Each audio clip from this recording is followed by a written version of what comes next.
Welcome to super human life. దేవునితో సమస్తము సాధ్యమే అనే కార్యక్రమానికి మిమ్మల్ని ఆహ్వానిస్తున్నాను. విశ్వాసంతో ఈ కార్యక్రమాన్ని వీక్షించండి, ఖచ్చితంగా గొప్ప కార్యాలు పొందుకుంటారు.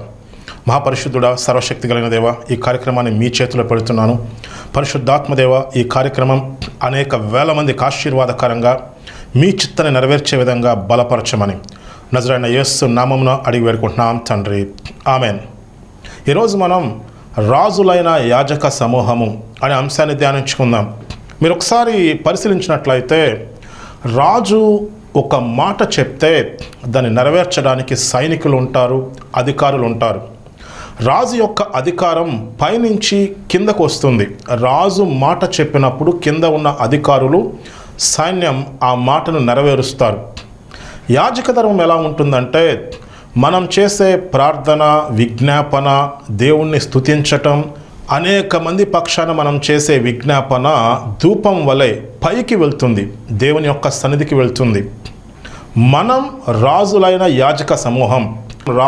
యాజక సమూహంగా ఎలా పని చేయాలి అనే విషయాన్ని లోతుగా తెలుసుకుందాం. ఈ కార్యక్రమాన్ని పూర్తిగా వీక్షించండి. ఆదికాండం 3వ అధ్యాయం 5 నుంచి 8 వచనాలు ఒకసారి ధ్యానించుకుందాం. ఏలయనగా మీరు వాటిని తిను దినమున మీ కన్నులు తెరవబడిననియు, మీరు మంచి చెడ్డలను ఎరిగిన వారై దేవతల వలె ఉందిరనియు దేవునికి తెలియని స్త్రీతో చెప్పగా, స్త్రీ ఆ వృక్షము ఆహారమునకు మంచిదనియు, కన్నులకు అందమైనదనియు, వివేకమిచ్చు రమ్యమైనదై ఉండుట చూచినప్పుడు ఆమె దాని ఫలముల్లో కొన్ని తీసుకొని తిని తనతో పాటు తన భర్తకు ఇచ్చెను, అతడు కూడా తినెను. అప్పుడు వారిద్దరి కన్నులు తెరవబడెను. వారు తమ దిగంబరులమని తెలుసుకొని అంజూరపు ఆకులు కుట్టి తమకు కచ్చడములను చేసుకొనిరి. చల్లపూటను ఆదామును అతని భార్యయు తోటలో సంచరించుచున్న దేవుడైన యెహోవా స్వరమును విని, దేవుడైన యెహోవా ఎదుటికి రాకుండా తోట చెట్ల మధ్య దాగుకొనిరి. ఈ వాక్యంలో అనేకమైన మర్మాలు ఉన్నాయి. మీరు ఏదైనా వనంలో జీవవృక్ష ఫలం ఉంది. మెల్కీసెదకు క్రమంలో యాజకత్వానికి జీవవృక్ష ఫలం, అలాగే మంచి చెడు జ్ఞానమిచ్చే వృక్షఫలం ఉంది. అది దేనికంటే అహరోను క్రమంలో యాజకత్వానికి. మీరు చూడండి, ఆదాము అవ్వ దేవుని మాట కాదని ఎప్పుడైతే మంచి చెడు జ్ఞానమిచ్చే వృక్షఫలం తిన్నారో అప్పుడు ఏం జరిగిందో మీకు చెప్తాను. 5వ వచనం మనం ఆదికాండం 3వ అధ్యాయం 5 నుంచి 8 వరకు చదువుకున్నాం. 5వ వచనంలో ఏముంటుందంటే, వాటిని తిను దినమున మీ కన్నులు తెరవబడును. అంటే ఆదాము అవ్వ కన్నులు మూయబడి ఉన్నాయి. మంచి చెడు జ్ఞానమిచ్చే వృక్షఫలం తింటే వారి కన్నులు తెరవబడతాయంట. అది 5వ వచనంలో ఉంది. 6వ వచనంలో ఆ స్త్రీ ఏం చూసింది? అవ్వ ఏం చూసింది? ఆ వృక్షము ఆహారమునకు మంచిదనియు, కన్నులకు అందమైనదనియు, వివేకమిచ్చు రమ్యమైనదై ఉండుట చూచినప్పుడు. 5వ వచనంలోనేమో వారి కన్నులు మూయబడినాయి. 6వ వచనంలోనేమో ఆ స్త్రీ చూస్తుంది.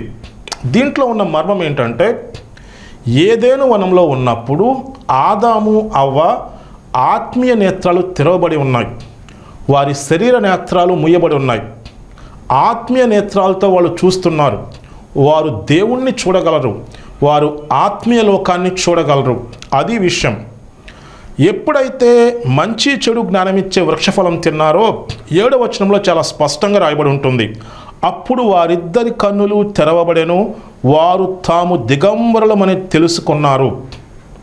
మంచి చెడు జ్ఞానమిచ్చే వృక్షఫలాన్ని తిన్నప్పుడు వారి శరీర నేత్రాలు తెరవబడినాయి, ఆత్మీయ నేత్రాలు మూసుకుపోయినాయి. చూసారా ఎంత గొప్ప మర్మము? ఏదేను వనంలో ఆదాము అవ్వ ఆత్మీయ నేత్రాలు తెరవబడి ఉన్నాయి. వాళ్ళు ఆత్మీయ లోకాన్ని చూస్తారు, దేవుణ్ణి చూస్తారు. దేవుడు ఎవరో మీకు తెలుసా? బైబిల్లో రాయబడింది స్పష్టంగా, దేవుడు ఆత్మ అయి ఉన్నాడు. వాళ్ళు దేవుణ్ణి చూస్తారు, దేవునితో సహవాసం కలిగి ఉన్నారు. ఎప్పుడైతే దేవుడు వద్దన్న పని చేసి మంచి చెడు జ్ఞానమిచ్చే వృక్షఫలాన్ని తిన్నారో, చూడండి ఎంత స్పష్టంగా ఉందో. వారిద్దరి కన్నులు తెరవబడెను, వారి శరీర నేత్రాలు తెరవబడినాయి, వారు దిగంబరులమని తెలుసుకున్నారు. అప్పుడు వరకు బట్టలు లేవు అన్న విషయం వాళ్ళకి తెలియదు, ఎందుకంటే శరీర నేత్రాలు మూసుకుపోయి ఉన్నాయి. మంచి చెడు జ్ఞానమిచ్చే వృక్షఫలం తిన్నప్పుడు శరీర నేత్రాలు తెరవబడినాయి, ఆత్మీయ నేత్రాలు మూసుకుపోయినాయి. మీరు 8వ వచనం చూస్తే దేవుడి స్వరం విన్నారంట వాళ్ళు. ఎంత స్పష్టంగా రాయబడిందో చూడండి. చల్లపూటను ఆదామును అతని భార్యయు తోటలో సంచరించుచున్న దేవుడైన యెహోవా స్వరము విని, ఆత్మీయ నేత్రాలు మూసుకుపోయినాయి కాబట్టి దేవుని స్వరం మాత్రమే విన్నారు, దేవుణ్ణి చూసే పరిస్థితి లేదు. అదే స్థితిలో మన జీవితం ఇంకా కొనసాగుతూ ఉంది. యేసు ప్రభు వచ్చి పరిస్థితి మొత్తం మార్చేశాడు. పేతురు 2వ అధ్యాయం 9వ వచనం. అయితే మీరు చీకటిలో నుంచి ఆశ్చర్యకరమైన తన వెలుగులోనికి మిమ్మల్ని పిలిచిన వాని గుణాతిశయములను ప్రచారము చేయు నిమిత్తము ఏర్పరచబడిన వంశము, రాజులైన యాజక సమూహము, పరిశుద్ధ జనమును, దేవుని సొత్తైన ప్రజలై ఉన్నారు. ఏదైనా వనంలో నిత్య జీవాన్ని కోల్పోయారు. ఆ నిత్య జీవం తిరిగి ఇవ్వటానికి యేసు ప్రభు వచ్చాడని మీ అందరికీ తెలుసు. నిత్య జీవం తిరిగి ఇవ్వటానికి యేసు ప్రభు వచ్చాడంటే ఆయన జీవవృక్ష ఫలానికి సంబంధించిన యాజకత్వంతో వచ్చాడు. జీవవృక్ష ఫలానికి చెందిన యాజకత్వం మెల్కీసెదకు క్రమము. మెల్కీసెదకు క్రమంలో ఆయన ప్రధాన యాజకుడు. ఆయన సిలువలో చేసిన కార్యం ద్వారా ఏం జరిగిందో తెలుసా? మనము రాజులైన యాజక సమూహంగా మార్చబడ్డాం. మీరు 1 పేతురు 2వ అధ్యాయం 9వ వచనం స్పష్టంగా చదవండి. దేవుని యొక్క గుణాతిశయములను మనం ప్రచురము చేయ నిమిత్తము ఏర్పరచబడిన వంశము, రాజులైన యాజక సమూహము. మనము రాజులైన యాజక సమూహము. యేసు ప్రభు ఎవరో తెలుసా? ఆయన రాజులకు రాజు. మనము రాజులము, యాజకులము. మరి దేవుడు ఆయన రాజులకు రాజు, ప్రధాన యాజకుడు. ఆయన ప్రధాన యాజకుడైతే మనం యాజకులం. మెల్కీసెదకు క్రమంలో మనం యాజకులం. మెల్కీసెదకు క్రమంలో ప్రధాన యాజకుడు యేసు ప్రభు. మనం మెల్కీసెదకు క్రమంలో రాజులైన యాజక సమూహంగా ఎలా పనిచేయాలి, ఆ విషయాన్ని మనం ఖచ్చితంగా తెలుసుకోవాలి. మనం మెల్కీసెదకు క్రమంలో ఇప్పుడు పనిచేస్తున్నాం. ఈ విషయం ముందు తెలుసుకోవాలి. మీరు హెబ్రీయులకు రాసిన పత్రికలో 7వ అధ్యాయం 11, 12 వచనాలు చూసినట్లయితే, ఆ లేవీయులు యాజకులై ఉండగా ప్రజలకు ధర్మశాస్త్రం ఇయ్యబడెను గనుక ఆ యాజకుల వలన సంపూర్ణ సిద్ధి కలిగిన ఎడల అహరోను క్రమములో చేరిన వాడిని చెప్పబడక మెల్కీసెదకు క్రమము చొప్పున వేరొక యాజకుడు రావాల్సిన అవసరం ఏంటి? లేవీయులు యాజకులుగా ఉన్నప్పుడు ధర్మశాస్త్రం ఇవ్వబడింది. ధర్మశాస్త్రం వలన సంపూర్ణ సిద్ధి కలిగితే లేవీ క్రమంలో చేరకుండా, అహరోను క్రమంలో లేకుండా వేరొక క్రమము చొప్పున, మెల్కీసెదకు క్రమము చొప్పున యాజకుడు రావాల్సిన అవసరం ఏంటి? మంచి చెడు జ్ఞానమిచ్చే వృక్షఫలం, దానికి సంబంధించిన యాజకత్వం ద్వారా సంపూర్ణ సిద్ధి లేదు. సంపూర్ణ సిద్ధి కలగాలంటే జీవవృక్ష ఫలానికి సంబంధించిన యాజకత్వం, మెల్కీసెదకు సంబంధించిన యాజకత్వంలో సంపూర్ణ సిద్ధి ఉంది. అందుకనే యేసు ప్రభు మెల్కీసెదకు క్రమంలో ఆయన యాజకుడిగా వచ్చాడు. ఆయన ఆల్రెడీ రాజులకు రాజు. ఆయన యాజకుడిగా ఈ లోకానికి వచ్చాడు. ఆయన మెల్కీసెదకు క్రమంలో ప్రధాన యాజకుడు. బైబిల్లో చాలా స్పష్టంగా రాయబడి ఉంది. మీరు హెబ్రీయులకు రాసిన పత్రిక 6వ అధ్యాయం 20వ వచనం. నిరంతరము మెల్కీసెదకు క్రమము చొప్పున ప్రధాన యాజకుడైన యేసు అందులోనికి మనకంటే ముందుగా మన పక్షమున ప్రవేశించెను. చూడండి, యేసు ప్రభు ఎవరు? నిరంతరము మెల్కీసెదకు క్రమము చొప్పున ప్రధాన యాజకుడైన యేసు అందులోనికి మనకంటే ముందుగా మన పక్షమున ప్రవేశించెను. ఇప్పుడు యేసు ప్రభు 2 పనులు చేస్తున్నారు. ఒకటి, మీకు తెలుసు, ఆయన రాజులకు రాజు, ప్రభులకు ప్రభు. సమస్త సృష్టిని తన వాక్కు చేత దేవుడు నడిపిస్తున్నాడు. అది మీకు తెలుసు. రెండవది, ఆయన యాజకుడు. ఆయన ప్రధాన యాజకుడు. మెల్కీసెదకు క్రమమున ప్రధాన యాజకుడు. ఆయన ఏం చేస్తున్నారో తెలుసా? హెబ్రీయులకు రాసిన పత్రిక 7వ అధ్యాయం 25వ వచనం. ఈయన తన ద్వారా దేవుని యొద్దకు వచ్చు వారి పక్షమున విజ్ఞాపన చేయుటకు నిరంతరము జీవించుచున్నాడు గనుక వారిని సంపూర్ణముగా రక్షించుటకు శక్తిమంతుడై ఉన్నాడు. యేసు ప్రభు మన పక్షాన నిరంతరం విజ్ఞాపన చేస్తున్నాడు. ఆయన రాజులకు రాజు, ప్రభులకు ప్రభువు. రెండవది, ఆయన మెల్కీసెదకు క్రమంలో ప్రధాన యాజకుడై ఉన్నాడు. ఆయన నిరంతరం మన గురించి విజ్ఞాపన చేస్తున్నాడు. మనల్ని దేవుడు రాజులైన యాజక సమూహంగా చేశాడు. యేసు ప్రభు సిలువలో చేసిన కార్యము ద్వారా మనం ఎవరమంటే, దేవుని గుణాతిశయములను ప్రచురము చేయు నిమిత్తము మనము ఏర్పరచబడిన వంశము, రాజులైన యాజక సమూహము, దేవుని సొత్తైన ప్రజలై ఉన్నాం. రాజులైన యాజక సమూహంగా మనం ఎలా పనిచేయాలి? చాలామంది ప్రార్థన చేస్తారు, దేవుణ్ణి స్తుతిస్తారు, అనేక మంది పక్షాన విజ్ఞాపన చేస్తారు. అది యాజక ధర్మం, అంతవరకే చేస్తున్నారు. అంటే మనం సగమే చేస్తున్నాం. కానీ దేవుడు ఏం చెప్తున్నాడు? మనము రాజులైన యాజక సమూహం. అసలు రాజు ఏం చేస్తాడు? రాజు ఒక మాట చెప్పాడంటే ఆ మాట నెరవేర్చడానికి సైనికులు ఉంటారు, కింద అధికారులు ఉంటారు. దేవుడు ఒక మాట చెప్పాడంటే ఆ మాట నెరవేర్చడానికి కోటాను కోట్ల దేవదూతలు ఉన్నారు. దేవుని మాట ఎలా పనిచేస్తుందో చూడండి. యెషయా గ్రంథం 55వ అధ్యాయం 10-11 వచనాలు. వర్షమును హిమమును ఆకాశం నుండి వచ్చి అక్కడకు ఎలాగూ మరలక భూమిని తడిపి విత్తువానికి విత్తనమును భుజించువానికి ఆహారమును కలుగుటకాయ్ అది చిగుర్చి వర్ధిల్లినట్లు చేయునో అలాగే నా నోట నుండి వచ్చు వచనము ఉండును. నిష్ఫలముగా నా యొద్దకు మరలక అది నాకు అనుకూలమైన దాన్ని నెరవేర్చును. నేను పంపిన కార్యమును సఫలము చేయును. దేవుడు ఒక మాట చెప్పాడంటే ఆ మాట నెరవేర్చడానికి కోటాను కోట్ల సైన్యం ఉంది, పరలోక సైన్య సమూహం. దేవుని దగ్గర నుంచి ఒక మాట వచ్చిందంటే అది ఖచ్చితంగా నెరవేరుతుంది. ఎంత స్పష్టంగా మనం బైబిల్లో చదువుకున్నాం. వర్షము మంచు ఆకాశం నుంచి అవి ఒక్కసారి పండి అంటే వెనక్కి వెళ్ళవు, భూమి మీద పడతాయి. అవి భూమిని తడిపి విత్తువానికి విత్తనము భుజించువాని ఆహారము కలుగుటకాయ అది చిగిర్చి వర్ధిల్లినట్లు చేస్తాయి. అంతే కదా. వర్షము కానీ మంచు కానీ భూమి మీద పడినప్పుడు పంటలు పండుతాయి, మధ్యలో నుంచి వర్షం వెనక్కి వెళ్ళిపోదు. అలాగే దేవుని నోటి నుంచి వచ్చే మాట ఉంటుంది. 11వ వచనం చూడండి ఎంత స్పష్టంగా ఉందో. దేవుని నోటి నుంచి వచ్చే మాట నిష్ఫలముగా మళ్ళా వెనక్కి వెళ్లకుండా దేవునికి అనుకూలమైన దాన్ని నెరవేరుస్తుంది.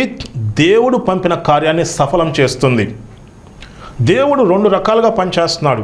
ఆయన ఒక మాట చెప్తే ఆ మాట నెరవేరుతుంది. ఆ మాట నెరవేర్చడానికి పరలోక సైన్య సమూహం ఉంది. ఈ సమస్త సృష్టిని దేవుడు తన వాక్కు చేత సృజించాడు. చీకటిని చూసినప్పుడు దేవుడు ఏమన్నాడు? వెలుగు కలుగును గాక అని పలికాడు. ఆయన రాజులకు రాజు, ప్రభులకు ప్రభువు, సమస్త సృష్టిని ఆయన నడిపిస్తున్నాడు. ఆయన రాజుగా ఒక మాట చెప్పినప్పుడు ఆ మాట నెరవేరుతుంది. ఆయన వాక్కు ఆ పని నెరవేర్చకుండా వెనక్కి వెళ్ళదు. ఎందుకంటే దేవుని మాటలోనే శక్తి ఉంది. దేవుని మాటలో ఎంత శక్తి ఉందంటే ఆ దేవుని మాట దేనికోసమైతే విడుదల చేయబడిందో ఆ కార్యం నెరవేర్చబడుతుంది. దానికోసం పరిస్థితులు మారిపోతాయి. దేవుడు చెప్పింది ఖచ్చితంగా జరుగుతుంది. అలా దేవుడు రాజులకు రాజుగా పనిచేస్తున్నాడు. అలాగే ఆయన ప్రధాన యాజకుడిగా కూడా పనిచేస్తున్నాడు. హెబ్రీయులకు రాసిన పత్రిక 7వ అధ్యాయం 25వ వచనంలో ఉంది. ఈయన తన ద్వారా దేవుని యొద్దకు వచ్చు వారి పక్షమున విజ్ఞాపన చేయుటకు నిరంతరము జీవించుచున్నాడు గనుక వారి సంపూర్ణముగా రక్షించుటకు శక్తిమంతుడై ఉన్నాడు. ఆయన నిరంతరము మెల్కీసెదకు క్రమమున ప్రధాన యాజకుడై ఉన్నాడు. ఆయన మన పక్షాన విజ్ఞాపన చేస్తున్నాడు. దేవుడు రాజులకు రాజుగా, ఆయన ప్రధాన యాజకుడుగా మెల్కీసెదకు క్రమములో పనిచేస్తున్నాడు. దేవుడు మనల్ని ఏం చేశాడంటే మెల్కీసెదకు క్రమములో రాజులైన యాజక సమూహంగా చేశాడు. మనం కూడా అలాగే పనిచేయాలి. మనం యాజక ధర్మాన్ని నెరవేరుస్తున్నాం. యాజక ధర్మాన్ని నెరవేర్చేటప్పుడు గుర్తుపెట్టుకోవాలి, మనము మెల్కీసెదకు క్రమములో యాజకులం. మనమందరం మెల్కీసెదకు క్రమములో. ఎందుకంటే యేసు ప్రభు మెల్కీసెదకు క్రమంలో ప్రధాన యాజకుడు. యేసు ప్రభు కింద మనం ఉన్నాం. మనం యాజక ధర్మం నెరవేరుస్తున్నాం. యాజక ధర్మం మెల్కీసెదకు క్రమంలో మనం చేయాలి. మనం దేవుణ్ణి స్తుతిస్తాం, దేవునికి ప్రార్థన చేస్తాం, అనేక మంది పక్షాన విజ్ఞాపన చేస్తాం. అదేంటంటే యాజక ధర్మం. మన యాజక ధర్మం, మనం చేసే ప్రార్థన, మనం చేసే విజ్ఞాపన, మన వర్షిప్ అంతా ధూపం వలె దేవుని సన్నిధికి చేరుతుంది. మనం ఇంకో విషయం మర్చిపోయాం. దేవుడు మనల్ని రాజులైన యాజక సమూహంగా చేశాడు. రాజు అంటే మనం దేవుని చిత్తాన్ని పలకాలి. రాజు ఒక మాట పలికితే దాన్ని నెరవేర్చడానికి సైనికులు ఉంటారు, దాన్ని నెరవేర్చడానికి కింద అధికారులు ఉంటారు. మనం దేవుని మాట పలికినప్పుడు ఆ మాట నెరవేర్చడానికి దేవదూతలు ఉన్నారు. దాని గురించి మనం తెలుసుకుందాం. ఎఫెసీయులకు రాసిన పత్రిక 2వ అధ్యాయం 4-7 వచనాలు. అయినను దేవుడు కరుణా సంపన్నుడై ఉండి మనము మన అపరాధముల చేత చచ్చిన వారమై ఉండినప్పుడు సైతము మన ఎడల చూపిన తన మహాప్రేమ చేత మనల్ని క్రీస్తుతో కూడా బ్రతికించెను. కృప చేత మీరు రక్షించబడి ఉన్నారు. క్రీస్తు యేసునందు ఆయన మనకు చేసిన ఉపకారము ద్వారా అత్యధికమైన తన కృపా మహదైశ్వర్యము రాబో యుగముల్లో కనపరచు నిమిత్తము క్రీస్తు యేసునందు మనల్ని ఆయనతో కూడా లేపి పరలోకమందు ఆయనతో కూడా కూర్చుండబెట్టెను. ఈ వాక్యాన్ని కూడా మీరు లోతుగా ధ్యానించాలి. ఎఫెసీయులకు రాసిన పత్రిక 2వ అధ్యాయం 4 నుంచి 7 వచనాలు. మనము మన అపరాధముల చేత పాపముల చేత చచ్చిన వారమై ఉన్నప్పుడు దేవుడు మనకు చేసిన ఉపకారం ఏంటంటే, యేసు ప్రభు మన పాపాలు, మన అపరాధాలు, మన దోషాల నిమిత్తం ఆయన సిలువలో మన శిక్ష ఆయన అనుభవించి మరణాన్ని జయించి తిరిగి లేచి మనల్ని కూడా క్రీస్తుతో బ్రతికించాడు. అంటే మనం ఆత్మీయంగా చచ్చిపోయిన స్థితిలో ఉన్నాం. మన ఆత్మీయ నేత్రాలు మూయబడినాయి. మీకు ముందే చెప్పాను, ఏదైనా వనంలో ఎప్పుడైతే ఆదాము అవ్వ మంచి చెడు జ్ఞానం ఇచ్చే వృక్షఫలాన్ని తిన్నారో వాళ్ళ ఆత్మీయ నేత్రాలు మూయబడినాయి, వాళ్ళు ఆత్మీయంగా చనిపోయారు. అప్పటి వరకు వాళ్ళ స్పిరిట్, వాళ్ళ ఆత్మ జీవించి ఉంది. వాళ్ళ ఆత్మీయ నేత్రాలే తెరవబడి ఉన్నాయి, శరీర నేత్రాలు మూయబడి ఉన్నాయి. మంచి చెడు జ్ఞానం ఇచ్చే వృక్షఫలం తిన్నప్పుడు వారి ఆత్మీయ నేత్రాలు మూయబడినాయి, ఆత్మీయంగా వాళ్ళు చనిపోయారు. యేసు ప్రభు సిలువలో చేసిన కార్యము ద్వారా మన పాపాలు, మన దోషాలు ఆయన వెలచెల్లించి ఆయన మరణాన్ని జయించి తిరిగి లేసినప్పుడు మనల్ని కూడా దేవుడు జీవింపచేశాడు. అంటే ఆత్మీయంగా చచ్చిపోయిన స్థితిలో ఉన్న మనం, నరకానికి వెళ్ళాల్సిన మనం జీవాన్ని పొందుకున్నాం. జీవాన్ని పొందుకోవటమే కాదు, దేవుడు చేసింది ఏంటంటే, అసలు ఆయన చేసిన గొప్ప పని, తన కృపామహదైశ్వర్యము రాబో యుగముల్లో కనపరచు నిమిత్తము క్రీస్తు యేసునందు మనల్ని ఆయనతో కూడా లేపి పరలోకమందు ఆయనతో కూడా కూర్చుండబెట్టాను. మనం పరలోకమందు దేవుని కుడిపార్శ్వమున యేసు క్రీస్తుతో పాటు కూర్చుని ఉన్నాం. చూడండి, మనం పరలోకమందు దేవుని కుడిపార్శ్వమున యేసు ప్రభుతో పాటు కూర్చుని ఉన్నాం. అంత ఉన్నతమైన స్థితి యేసు ప్రభు సిలువలో చేసిన కార్యం ద్వారా మనకు వచ్చింది. మనము రాజులైన యాజక సమూహం, స్పిరిచువల్గా, ఆత్మీయంగా మనము తండ్రి కుడిపార్శ్వమున యేసు ప్రభుతో పాటు కూర్చుని ఉన్నాం. అది మన వలన కలిగింది కాదు. యేసు ప్రభు సిలువలో చేసిన కార్యము ద్వారా చచ్చిన స్థితిలో ఉన్న మనల్ని, ఆత్మీయంగా చచ్చిపోయిన స్థితిలో ఉన్న మనల్ని, నరకానికి వెళ్ళాల్సిన మనల్ని దేవుడు బ్రతికించాడు. అంతేకాకుండా తండ్రి కుడిపార్శ్వమున యేసు ప్రభుతో పాటు మనం కూర్చుని ఉన్నాం. మనం రాజులం. యేసు ప్రభు ఎవరు? ఆయన రాజులకు రాజు. రాజులు ఏం చేస్తారు? రాజు ఒక మాట చెప్పారంటే దాన్ని నెరవేర్చడానికి సైన్యం ఉంటారు, అధికారులు ఉంటారు. మనం దేవుని మాట చెప్తే, దేవుని మాట పలికితే దాన్ని నెరవేర్చడానికి పరలోక సైన్య సమూహం ఉంది. బైబిల్ ఎంత స్పష్టంగా రాయబడింది తెలుసా? యెహోవా దూతలారా, ఆయన ఆజ్ఞకు లోబడి ఆయన వాక్యమును నెరవేర్చు బలసూరులారా, యెహోవాను మీరు సన్నుతించండి. యెహోవా దూతలు ఎవరంట? దేవుని దూతలు ఎవరంట? దేవుని మాటకు లోబడి ఆయన వాక్యాన్ని నెరవేర్చే బలసూరులు. ఎప్పుడైతే నువ్వు దేవుని వాక్యాన్ని పలుకుతావో, ఎప్పుడైతే దేవుని చిత్తం నెరవేర్చబడాలని చెప్పి నువ్వు మాట్లాడతావో, నీ నోటి నుంచి మాట వచ్చినప్పుడు ఆ దేవుని మాటను, దేవుని చిత్తాన్ని నెరవేర్చడానికి బలసూరులైన దేవదూతలు ఉన్నారు. అసలు ఆ వాక్యం ఒకసారి చదవండి. యెహోవా దూతలారా, ఆయన ఆజ్ఞకు లోబడి ఆయన చిత్తాన్ని నెరవేర్చు బలసూరులారా. దేవుడు మనకిచ్చిన అవకాశం అది. మనం 2 రకాలుగా పనిచేయాలి. మనం యాజకులం, దేవునికి ప్రార్థన చేయాలి, అనేక మంది పక్షాన్ని విజ్ఞాపన చేయాలి, దేవుని స్తుతించాలి. మన విజ్ఞాపన, మన ప్రార్థన ధూపం వలె దేవుని సన్నిధికి చేరుతుంది. అది యాజక ధర్మం. రెండోది, మనం రాజులం. రాజులం అంటే మనం పలకాలి. మనం పలికినప్పుడు, మనం పలికితే ఎవరు చేస్తారు అనొద్దు మీరు. మనం బైబిల్లో ఉన్న లోతైన విషయాలు తెలుసుకోవాలి. రాజు పలికినప్పుడు ఆ మాట నెరవేర్చడానికి సైన్యం ఉంటుంది. మీకు ఆ విషయం తెలుసు. రాజులకు రాజైన దేవుడు మాట పలికినప్పుడు ఆ మాటను నెరవేర్చడానికి పరలోక సైన్య సమూహం ఉంది. దేవుడు మనల్ని తీసుకెళ్ళి ఆత్మీయంగా తండ్రి కుడిపార్శ్వమున యేసు ప్రభుతో పాటు కూర్చుండబెట్టాడు. అంటే మనకి అధికారం ఇవ్వబడింది. మనం ఇప్పుడు దేవుని వాక్యాన్ని పలికితే, దేవుని చిత్తాన్ని పలికితే దేవదూతలు సిద్ధంగా ఉన్నాయి. యెహోవా దూతలారా, ఆయన ఆజ్ఞకు లోబడి ఆయన చిత్తాన్ని నెరవేర్చు బలసూరులారా, అంటే ఆయన వాక్యాన్ని నెరవేర్చు బలసూరులారా, యెహోవాను సన్నుతించుడి. సిద్ధంగా ఉన్నారు దేవదూతలు. ఇది చాలా గొప్ప మర్మం. ఈ విషయం చాలామందికి తెలియదు. మనం ఇలా మెల్కీసెదకు క్రమంలో పని చేయాలి. రాజులైన యాజక సమూహంగా మనం పనిచేయాలి. దానికి సంబంధించి ఇంకో వాక్యాన్ని మీకు చూపిస్తాను చూడండి. మత్తయి సువార్త 16వ అధ్యాయం 19వ వచనం. పరలోక రాజ్యం యొక్క తాళపు చెవులు నీకిచ్చేదను, నీవు భూలోకమందు దేన్ని బంధించుదువో అది పరలోకమందు బంధించబడును, భూలోకమందు దేన్ని విప్పుదువో అది పరలోకమందు విప్పబడునని అతనితో చెప్పాను. చూసారా, పరలోక రాజ్యం యొక్క తాళపు చెవులు నేను మీకు ఇస్తాను. మనం రాజులైన యాజక సమూహం. యేసు నామంలో మనం దేన్ని విప్పుతామో పరలోకమందు దేవుడు దాన్ని విప్పుతానని చెప్పాడు. మనం దేన్ని బంధిస్తామో పరలోకమందు దేవుడు దాన్ని బంధిస్తానని చెప్పాడు.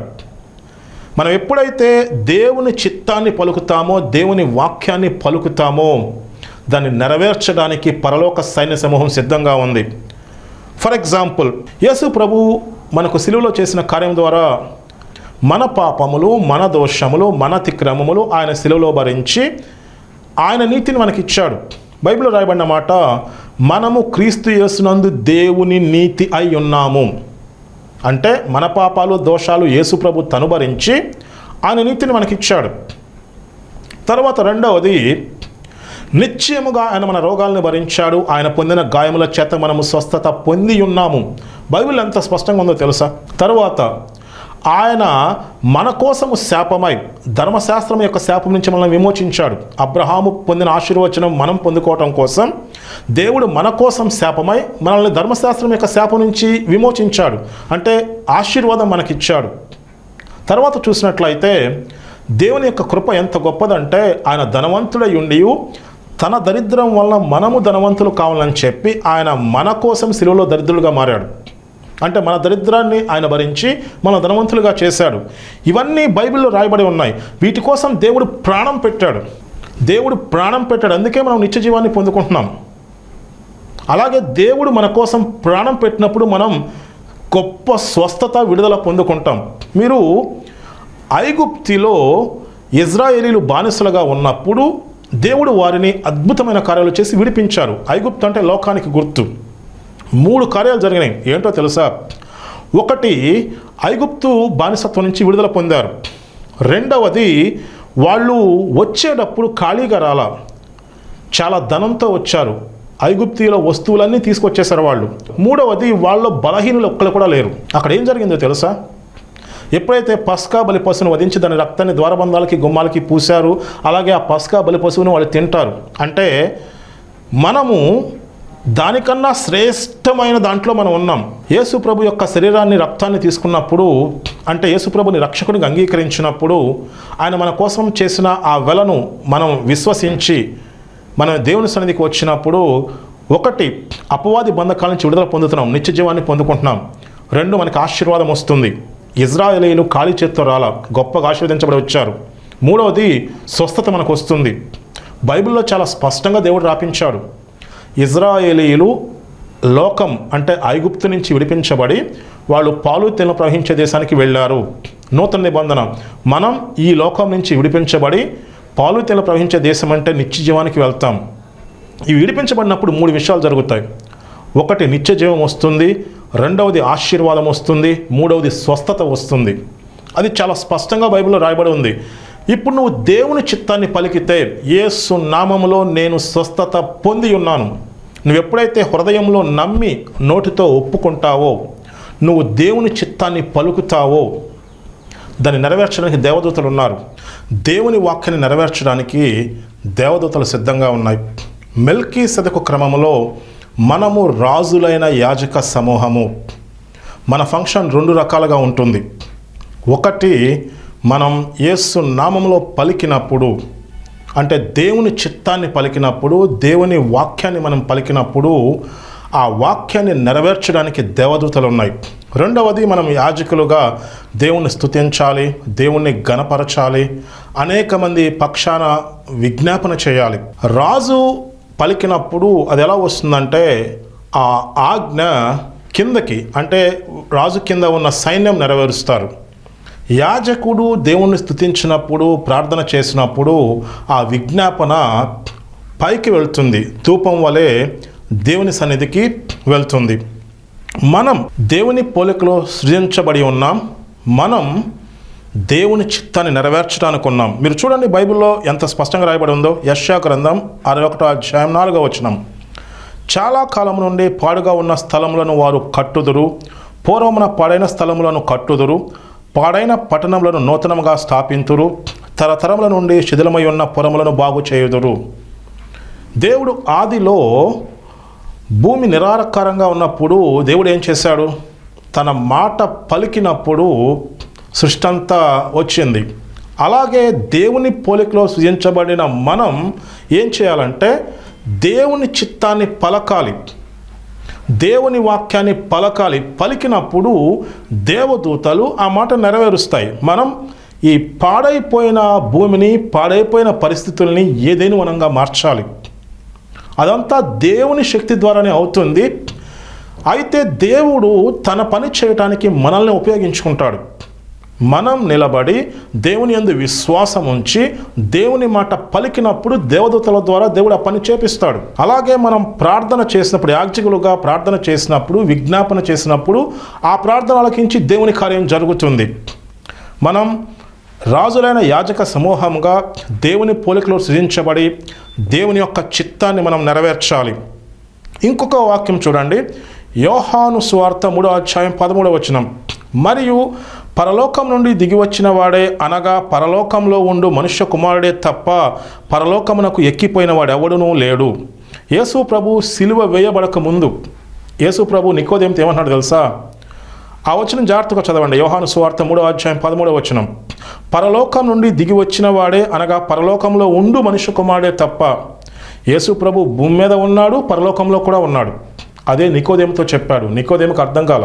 విషయం ఏంటంటే ఆత్మీయంగా మనం తండ్రి కుడిపార్శ్వమున యేసు ప్రభువుతో పాటు కూర్చుని ఉన్నాం. మనం భూమి మీద ఉన్నాం. మన యాజక ధర్మాన్ని నెరవేర్చాలి, ప్రార్థన చేయాలి, దేవుని ఘనపరచాలి. అలాగే రాజులైన యాజక సమూహం కాబట్టి మనం దేవుని చిత్తాన్ని పలికినప్పుడు దేవుడు మనం పలికిన ఆ మాటను నెరవేర్చేలా చేస్తాడు. ఆ మాటను నెరవేర్చడానికి దేవదూతలు ఉన్నారు. దేవుడు మిమ్మల్ని ప్రేరేపించినట్లయితే ఈ పరిచర్యకు ఆర్థికంగా సహకరించండి. స్క్రీన్పై QR కోడ్ ఉంటుంది. నేను మీ గురించి ప్రార్థన చేస్తాను. విశ్వాసంతో ఏకీభవించండి. మహాపరిశుద్ధుడా, సర్వశక్తి కలిగిన దేవా, ఈ వాక్యాన్ని వీక్షిస్తున్న ప్రతి ఒక్కరిని మీరు జ్ఞాపకం చేసుకోండి. వారి ఆత్మీయతలు తెరవచేయండి. వారి జీవితాల్లో అద్భుతమైన కార్యాలు జరిగించండి. బలహీనంగా ఎవరైనా ఉంటే దేవ వారిని జ్ఞాపకం చేసుకోండి. మీరు పొందిన గాయముల చేత మేము స్వస్థత పొంది ఉన్నాము. వారిని దర్శించండి, వారిని తాకండి, స్వస్థత వారికి దయచేయండి. ఎవరైనా సమస్యల్లో, ఇబ్బందుల్లో ఉంటే వారి జీవితంలో జోక్యం చేసుకోండి. వారి సమస్యల నుంచి విడిపించండి. వారి జీవితంలో గొప్ప కార్యాలు జరిగించమని నజరేయుడైన యేసు నామమున అడిగి వేడుకుంటున్నాం తండ్రి. ఆమెన్.